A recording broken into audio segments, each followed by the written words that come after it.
Good morning friend, চলে এসেছি নতুন একটা ব্লগ নিয়ে। তো সকালবেলা আজকেও করেছিলাম গোলা রুটি। তা সকালবেলা এই রুটিটা করতে কুড়মুড়ে খেতে বেশ ভালোই লাগে। তা হাজব্যান্ড খেয়ে অফিসে বেরিয়ে গেছে, আর এখানে আমি মাছ নিয়ে এসছে। মাছটাকে ধুয়ে ভালো করে পরিষ্কার করে নিয়েছি, লবণ হলুদ মাখিয়ে নিয়েছি, ভাজছি মাছটাকে। আর বাসনও আমার সমস্ত মাজা হয়ে গেছে। আর ইতিবুনো 2 দিন আসে, তো 3 দিন আসে না। আর ওইখানে বাড়ির ছাদেতে কটা কলমি গাছ হয়েছিল, সেখান থেকেই তুলে নিয়ে আসা হয়েছে কলমি শাকগুলো।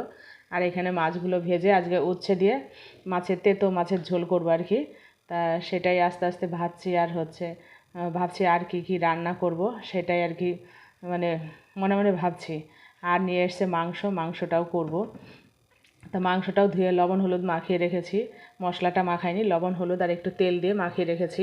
তা এখানে 2টো ডিম সেদ্ধ করে রেখেছি, 3টে করেছিলাম। হাজব্যান্ড একটা খেয়ে অফিসে বেরিয়ে গেছে। আর 2টো রয়েছে, একটা আমি খাবো আর একটা ছেলে খাবে, মেয়ে তো খায় না। আর এই মাংসটা। সবজিও অনেক সবজি নিয়ে এসছে, সেই সবজিগুলো গোছাবো। এইখানে রুটি একটা বেশি রয়েছে, আর একটা ওইখানে রয়েছে। ভেবেছি আমি একটা খাবো আর ছেলের জন্য একটা রেখে দেবো। তা দেখি এরা কখন কি ঘুম থেকে ওঠে। এই সবজি সব বাজার নিয়ে এসছে, এগুলো এখন গোছাবো, লঙ্কার বোঁটা ছাড়াবো আর কি। আর এইখানে নিয়ে এসছে পেঁয়াজ আর আলু। তা এগুলো সমস্ত কিছু গোছাতে গোছাতে আমার অনেকটাই টাইম লাগবে, রান্না করবার এগুলো গোছাবো। আর ইতিবুনো যেহেতু আসছে না, এক হাতে করা। তাই এখানে মাছটা ভাজছি। আর এই মাছটা ভাজছি বলছি, আলুটা ভাজছি, মাছের ঝোলটা বসাবো। এখানে মনে হচ্ছে তেলটা অনেকটা বেশি, কিন্তু এই তেলটা রাখা যাবে না। মাছের তেল, ভাজা মাছের তেল তো রেখে দিলে অন্য কিছু রান্না করলে সে মাছের ঝোলের গন্ধ, মাছ গন্ধ বেরোবে। সেই জন্য ওই ঝোলের মধ্যেই দিয়ে দিলাম। আর উচ্ছেটা যেহেতু অল্প তেল দিয়ে একটুখানি ভেজেছি, ওই উচ্ছেটাও কিছুটা শষে নেবে। তা যাই হোক, রান্নাবান্না তাড়াতাড়ি কমপ্লিট করে নিয়ে এসছে একটা বাতাবি লেবু। সেই বাতাবি লেবুটা মাখা খাবো আজকে, অনেক দিনই রয়েছে। এই যে বাতাবি লেবুটার খোসা ছাড়িয়ে নিয়ে চলে এসেছি, বাতাবি লেবুটা মাখা খাবো। তা আজকে 15ই আগস্ট, হাজব্যান্ড গিয়েছিল তোমার ওদের অফিস থেকে পতাকা উত্তোলন করে চলে এসছে। এসে সমস্ত কিছু ছড়িয়ে ছিটিয়ে রেখে আবার চলে গেল আর এক জায়গায়। তা সকালবেলা খেয়ে দিয়ে গিয়েছিল। এই যে এখানে পতাকাগুলো রেখে গেল, ড্রেসপত্র খুলে ছড়িয়ে ছিটে ফেলে রেখে গেল। এই যে এখানে আমাদের এখানে পুজোর দুর্গা পুজোর মিটিং হচ্ছে, সেই মিটিংয়ে ওইখানে চলে গেল। তা যাই হোক, এইখানে এই যে সমস্ত ছড়িয়ে ছিটিয়ে রেখে গেছে, এগুলো এখন গোছাবো, সব গুছিয়ে নিয়ে রাখবো। তারপর লেবুটা মাখাবো। আবার একজনকে আসতে বলেছি জামা কাপড় নিয়ে। তা উনি বাড়ি বাড়ি বিক্রি করে।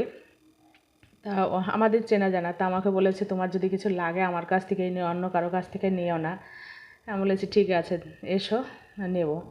তা গরিব মানুষ, ঠিক আছে, দোকান থেকে তো তারা তো বিক্রি করে, অনেক লোকই আসে। তা যাই হোক, ওনাকে আসতে বলেছি দুপুরবেলা আসবে। তাই বাতাবি লেবুটা খেয়ে তাড়াতাড়ি স্নান করে নেই।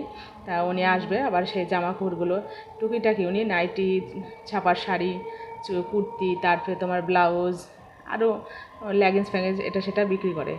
তা যাই হোক, ওনাকে আসতে বলেছি, উনি আসবে। তা তাড়াতাড়ি লেবুটা একটু খেয়ে নেই। তারপরে লেবুটা কিন্তু মাখা খুবই সুন্দর হয়েছিল, খুবই টেস্টি হয়েছিল। তা যাই হোক, সঙ্গে থাকুন। হ্যাঁ, এই যে মৌদিদি মাল নিয়ে আসছে, কার কার লাগবে চলে আসো, সব নিয়ে নেবা। অল্প অল্প দামের আছে, বেশি আহামরি হাই ফাই দাম না, একদম রিজনেবল দাম আছে, খুব সুন্দর। আর ব্লাউজগুলো আমার খুব পছন্দ হয়েছিল, ছাপাগুলো যদিও আমার গায়ে হলো না, গায়ে হলে পরে নিয়ে নিতাম। হ্যাঁ, এই বড় সাইজ আমি আনতে পারিনি। এই বড় সাইজ, ওই বড় সাইজ দুই এক সাইজ বড় হলে আমার গায়ে। আমি ভাবছি কি এই বড় আমি ওরে মাল দেবো কুর্তি কি এমন, আমি ভাবছি এই দিয়ে বড় সাইজ তারা মোটামুটি এসছি, সুন্দর সুন্দর হয়েছে। সমিলের গায়ে হয়নি। তাহলে আমি চলে গেলাম, তুমি এগুলো গোছাও। হ্যাঁ,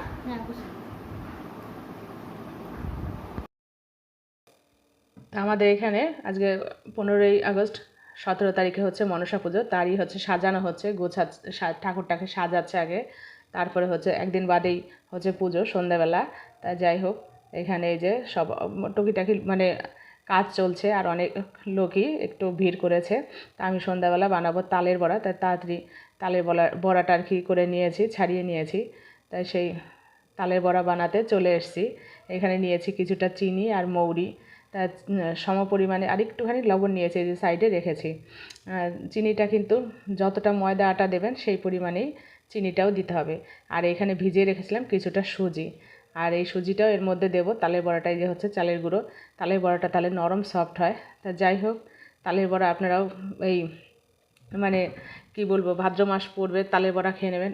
আমিও তালের বড়া খেয়ে নিই, মানে সবাই এর আগেও খেয়েছে, তা আমি এখনও বানাইনি, এই হচ্ছে বানানো শুরু করে দিয়েছি। গরম গরম তালের বড়া খেতে বেশ ভালোই লাগছিল। তা যাই হোক, আমার বানানো প্রায় হয়ে গেছে, আর অল্প একটু রয়েছে। ভিডিওটা আর বেশি বড় করছি না। যদি আমার ভিডিওটা আপনাদের ভালো লেগে থাকে তাহলে একটা লাইক, শেয়ার, সাবস্ক্রাইব অবশ্যই করবেন, আমার পাশে থাকবেন। ভালো থাকবেন, সুস্থ থাকবেন, সাবধানে থাকবেন। টাটা, বাই, শুভরাত্রি।